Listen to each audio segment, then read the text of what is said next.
트럼프는 쿠바 독재 정권에 목을 조였고 아바나는 궁지에 몰린 정권들이 하는 방식으로 대응했습니다. 2,000명 이상의 죄수를 급하게 사면하며 인도적 제스처로 포장했지만 이는 미국의 압박과 워싱턴과의 긴장된 협상, 그리고 트럼프 정부가 섬의 오래된 공산주의 체제에 맞서 나아가는 한가운데에서 이루어진 일이었습니다. 이번 화요일 이 사실은 더 큰 의미를 갖습니다. 왜냐하면 우리는 아바나에서의 고립된 결정에 대해 이야기하는 것이 아니라 정권의 직접적인 반응에 대해 이야기하고 있기 때문입니다. 트럼프 행정부가 강경한 태도를 보인 이후 정권은 두려움이 닥쳤음을 느꼈습니다.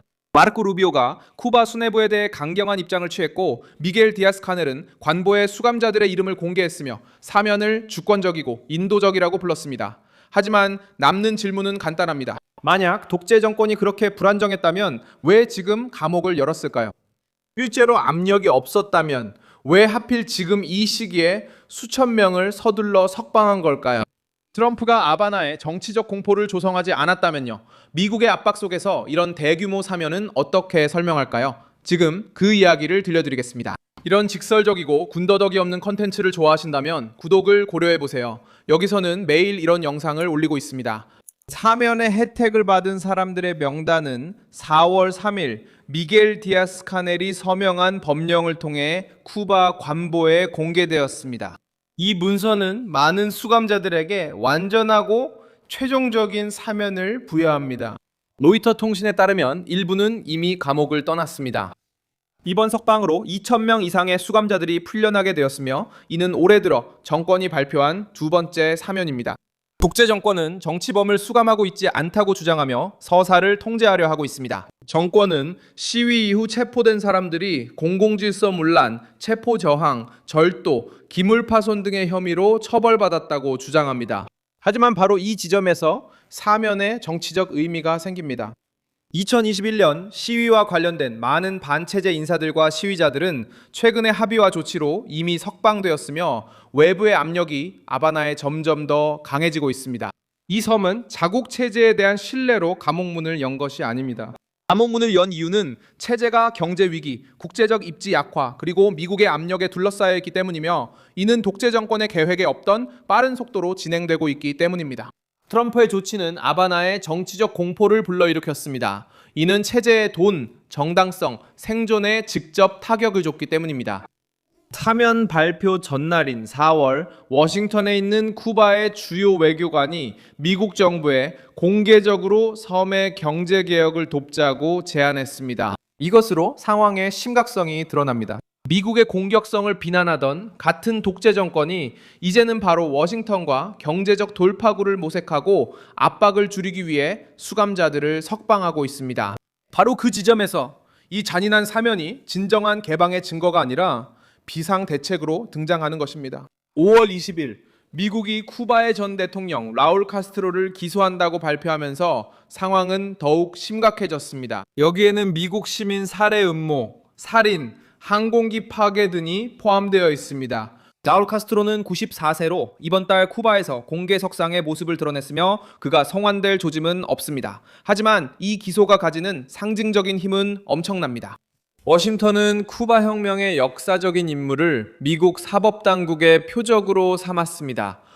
마르코 루비오는 다음날 쿠바와의 협상 타결 가능성이 높지 않다고 말하며 압박을 더욱 높였습니다. 이 발언은 수감자 석방을 정상화의 신호로 내세우려던 아바나의 시도를 무너뜨렸습니다. 루비오는 미국 행정부가 외교적 해결을 선호하지만 현재의 공산주의 지도부를 신뢰하지 않는다는 점을 분명히 했습니다. 브루노 로드리게스 쿠바 외무장관은 루비오가 군사적 공격을 부추기고 쿠바를 테러 지원국으로 잘못 분류했다고 비난하며 반응했습니다. 아바나의 반응은 압력이 쿠바 권력의 중심에 들어왔고 그로 인해 정권이 방어적인 태도로 대응할 수밖에 없었음을 보여줍니다. 정권은 또한 사면을 내부 선전 도구로 활용하려고 시도하고 있습니다. 이 조치를 인도적이고 주권적인 행위라고 부르면서 디아스 카넬은 정부가 여전히 통제권을 쥐고 있다는 메시지를 쿠바 국민에게 전달하려고 합니다. 하지만 사건의 전개는 이런 연출을 무너뜨립니다.